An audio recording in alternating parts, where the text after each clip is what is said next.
नमस्कार। आज हम बीएड द्वितीय वर्ष second year 8th paper knowledge and curriculum ज्ञान एवं पाठ्यचर्या विषय के अंतर्गत जानेंगे पाठ्य पुस्तकों की आवश्यकता एवं महत्व, need and importance of text books. तो सबसे पहले जानते हैं पाठ्य पुस्तकों की ऐतिहासिक पृष्ठभूमि, historical background of text books.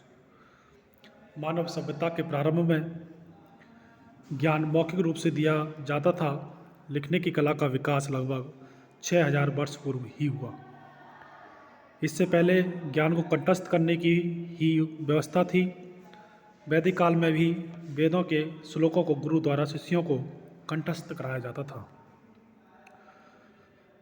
पाठ्यक्रम को ध्यान में रखकर पाठ्य पुस्तकों के विकास का इतिहास 16वीं शताब्दी से प्रारंभ होता है।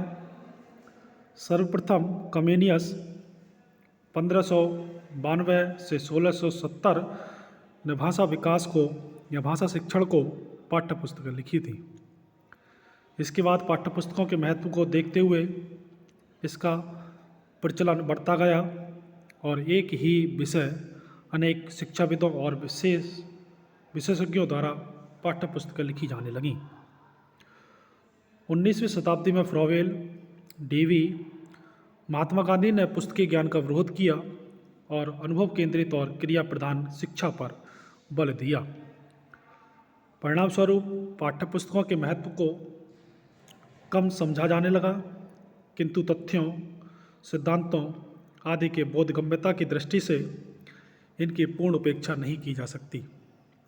कुछ शिक्षाशास्त्रियों ने पुस्तक विहीन शिक्षण के प्रयोग भी किए,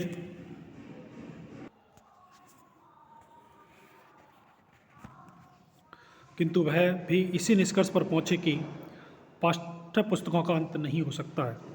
अब यह सिद्ध हो चुका है कि पाठ्य के अभाव में शिक्षण प्रक्रिया संभव नहीं है। शैक्षिक तकनीकी के विकास ने पाठ्य पुस्तकों के लिखने के ढंग में भी परिवर्तन हुए हैं। कुछ देशों में अभिक्रमित सामग्री के रूप में निर्मित पाठ्य पुस्तकों के द्वारा अनुदेशन प्रदान किया जाने लगा है। इसके द्वारा छात्र कठिन प्रतियों को भी स्वाध्याय द्वारा बोधगम्य कर सकते हैं। हमारे देश में राष्ट्रीय शैक्षिक अनुसंधान एवं प्रशिक्षण परिषद NCERT नई दिल्ली द्वारा भी इस क्षेत्र में कार्य किया जा रहा है। इस प्रकार पाठ्य पुस्तकें के साथ साथ इसके कई तरह के नवीन रूप भी प्रस्तुत किए गए हैं। अब जानते हैं पाठ्य पुस्तकों की आवश्यकता और महत्व, need and importance of text books. पाठ्य पुस्तक के महत्व को स्पष्ट करते हुए क्रॉनवेक ने कहा है कि अमेरिका में आज के शैक्षिक चित्र का केंद्र बिंदु पाठ्य पुस्तक है।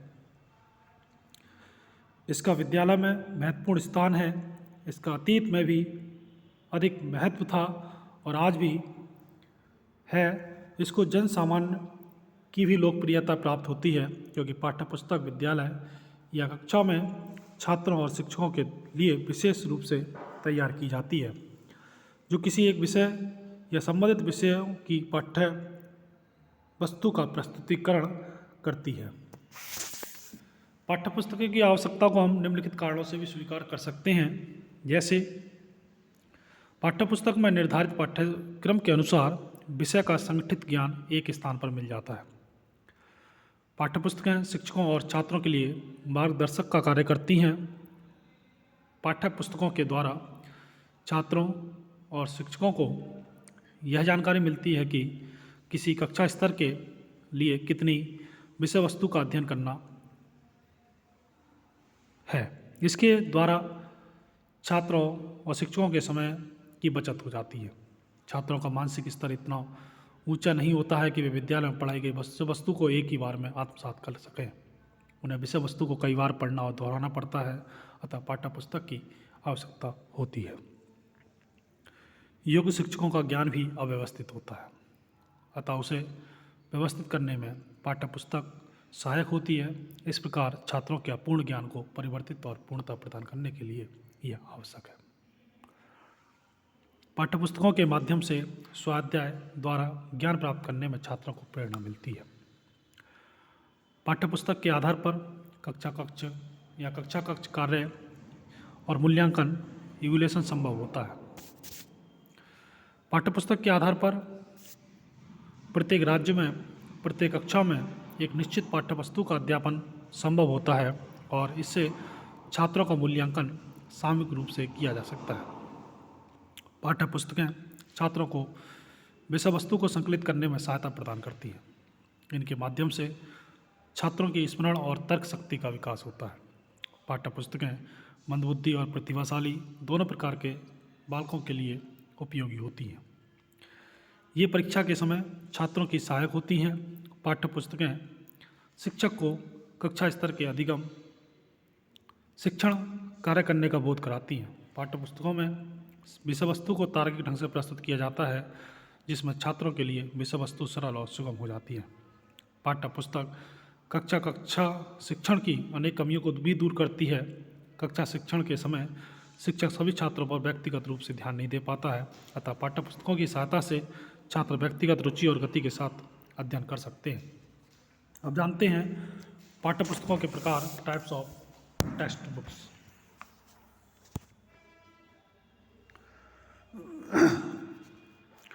पाठ्यपुस्तकों को सामान्यतः 3 वर्गों में वर्गीकृत किया जा सकता है। सबसे पहला सामान्य पाठ्यपुस्तकें जनरल टेक्स्ट बुक्स, दूसरा पाठ्यक्रम पर आधारित पाठ्यपुस्तकें text books according to curriculum और तीसरा संदर्भ पुस्तकें रेफरेंस बुक्स। सबसे पहले है सामान्य पाठ्यपुस्तकें जनरल टेक्स्ट बुक्स। ये पुस्तकें किसी विषय विशेष पर सामान्य अध्ययन की दृष्टि से लिखी जाती हैं। इनमें किसी निर्धारित पाठ्यक्रम को आधार नहीं बनाया जाता है और प्रकरणों को विषय सामग्री की उपलब्धता और उपयोगिता की दृष्टि से विस्तार प्रदान किया जाता है। ये पुस्तकें विशेष रुचि वाले विद्वानों द्वारा लिखी जाती हैं। ये पुस्तकें शिक्षकों एवं विद्यार्थियों के लिए सहायक पुस्तकों का कार्य करती हैं। इनका प्रयोग उच्चतर माध्यमिक कक्षाओं या उनसे ऊपर की कक्षाओं में किया जाता है। दूसरा प्रकार है पाठ्यक्रम पर आधारित पाठ्यपुस्तकें text books according to curriculum. इस प्रकार की पाठ्यपुस्तकें किसी निश्चित पाठ्यक्रम के आधार पर किसी निश्चित कक्षा स्तर के लिए लिखी होती हैं। यद्यपि इन पुस्तकों का विस्तार क्षेत्र सीमित होता है, किंतु विद्यार्थियों के लिए ये बहुत उपयोगी होती हैं, क्योंकि ये पाठ्यक्रम से सीधी जुड़ी हुई होती हैं।